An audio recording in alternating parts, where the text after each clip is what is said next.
Buona domenica, carissime e carissimi.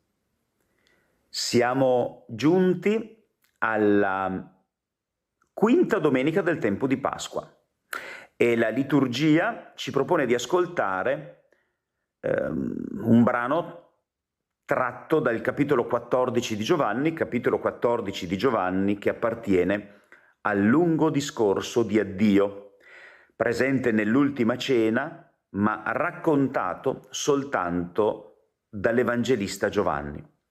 È il testamento spirituale di Gesù. In questa parte del lungo discorso Gesù si rivolge ai suoi discepoli così: non sia turbato il vostro cuore, abbiate fede in Dio e abbiate fede anche in me, non sia turbato il vostro cuore. Qui c'è il verbo greco tarasso, che Giovanni ha già utilizzato per indicare un turbamento presente nell'animo di Gesù stesso. È Gesù che è turbato. Perché? È un turbamento pesante quello indicato da questo verbo, no? Uno sconvolgimento. Immaginiamoci una barca in mezzo al mare in tempesta, ecco.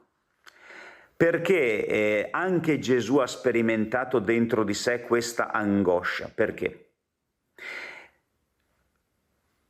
Perché ciò che nel Vangelo di Giovanni produce turbamento è il potere delle forze del male, che agiscono e che si contrappongono all'agire amoroso, amorevole, benevolo e benefico di Dio.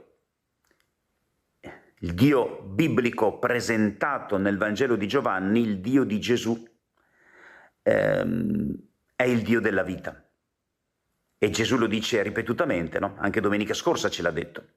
Io sono venuto perché abbiano la vita e l'abbiano in una forma sovrabbondante.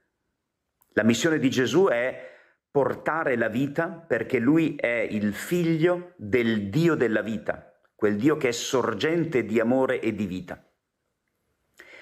Ciò che produce anche in Gesù il turbamento è sperimentare questa potenza delle forze avverse alla vita, contrarie a Dio, contrarie all'amore.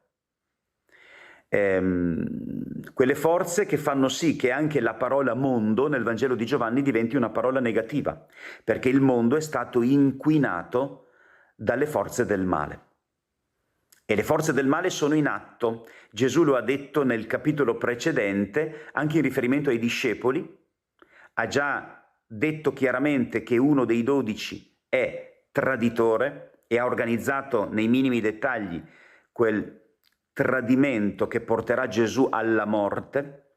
Ma Gesù ha già detto anche a Pietro che lui lo rinnegherà.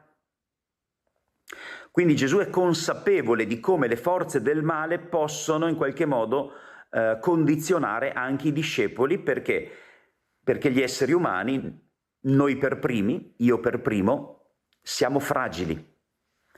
Eppure Gesù dice c'è qualcosa che non viene meno. Infatti Gesù in quel capitolo lì, nel capitolo precedente, lava i piedi dei suoi discepoli e il testo dice li amò sino alla fine.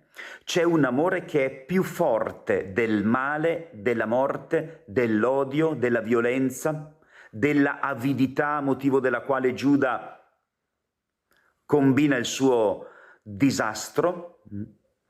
C'è un amore che non viene meno, c'è una fedeltà che non viene meno. Per questo Gesù dice non sia turbato il vostro cuore, ma abbiate fede in Dio, abbiate fede anche in me. C'è una fede che può rigenerarsi e rigenerarci. Cosa vuol dire abbiate fede? Ecco, in questo brano del capitolo 14 di Giovanni ritorna frequentemente il verbo pisteuo in greco, che vuol dire credere, no? Cosa indica questo verbo? Indica qualcosa di molto plastico, di molto fisico, perché in qualche modo traduce un verbo più antico ebraico. Da qui deriva la parola amen. Amen vuol dire credo.